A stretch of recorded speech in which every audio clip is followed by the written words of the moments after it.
Hello friends, welcome back to my channel DS recipes and vlog. இன்றைக்கி நம்ம ஹெல்த்தியான ஒரு பாகக்காய் பொரியல் தான் எப்படி வைக்கிறதுன்னு பார்க்குறோம். அதுக்கு முதல்ல பாகற்காயை கட் பண்ணி அதுக்குள்ளே இருக்கிற சீடை நம்ம ரிமூவ் பண்ணிக்கலாம்.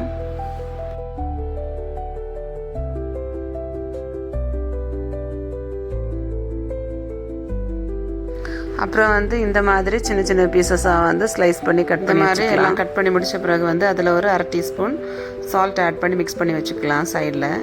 இப்போ நம்ம இதை எப்படி செய்கிறதுன்னு பார்க்கலாம். ஒரு கடாயில் கொஞ்சம் எண்ணெய் ஊற்றி கடுகு தாளிச்சிட்டு இதில் நான் ஒரு 7-8 பல் பூண்டை ஸ்லைஸாக கட் பண்ணி வச்சுருக்கிறேன். அதையும் போட்டு ஃப்ரை பண்ணிவிட்டு கொஞ்சம் வெங்காயம், கொஞ்சம் கருவேப்பிலை, ஒரு 3 பச்சை மிளகாய் ஸ்லைஸ் பண்ணி வச்சுருக்கிறேன். அதையும் போட்டு நம்ம ஃப்ரை பண்ணிக்கலாம். இப்போ பாருங்கள், நான் ஒரு 20 மினிட்ஸாக இதை சால்ட் போட்டு மிக்ஸ் பண்ணி வச்சுருந்தேன் பார்த்தீங்களா. அதுலேருந்து இப்படி புளிஞ்சு எடுக்கும்போது அதில் இருக்கிற கசப்பு தன்மை எல்லாம் கொஞ்சம் எல்லாம் வந்துடாது, கொஞ்சம் கசப்பு தன்மை அதுலேருந்து வெளியே வரும். இப்போ அதை எடுத்து வெங்காயம் நல்லா ப்ரௌன் கலரில் ஆன பிறகு தான் இதை ஆட் பண்ணணும். ஆட் பண்ணி இதை நம்ம ஃபஸ்ட்டு ஃப்ரை பண்ணி எடுத்துக்கலாம். இப்போ இதில் கொஞ்சம் மஞ்சள் தூள், 1 டீஸ்பூன் சில்லி ஃப்ளேக்ஸ் ஆட் பண்ணிக்கிறேன். அப்புறம் ஒரு 1/2 டீஸ்பூன் பெப்பர் பவுடரை ஆட் பண்ணி நம்ம இதை நல்லா ஃப்ரை பண்ணி எடுத்துக்கலாம்.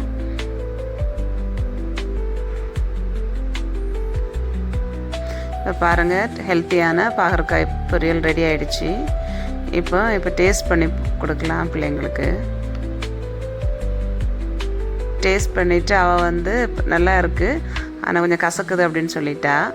அதனால் இன்னும் வேற ஒரு ஐடியா பண்ணலான்னு சொல்லிட்டு 2 டீஸ்பூன் கடலைப்பருப்பு, 1 டீஸ்பூன் உளுந்தம்பருப்பு ஃப்ரை பண்ணி இதை ஆறின பிறகு இதை பவுடர் பண்ணி நம்ம இதில் ஆட் பண்ணால் பிள்ளைங்க கொஞ்சம் ஈஸியாக சாப்பிடுவாங்க. இதை கூட மிக்ஸ் பண்ணுவோம், கொஞ்சம் கசப்பு தன்மை மாறி கிடைக்கும்.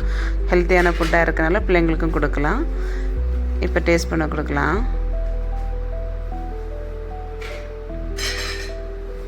இப்போ நல்லா இருக்கு. இந்த மாதிரி நீங்கள் பண்ணி கொடுங்க. இந்த சேனல் உங்களுக்கு பிடிச்சிருந்தா ப்ளீஸ் சப்ஸ்கிரைப் பண்ணுங்கள்.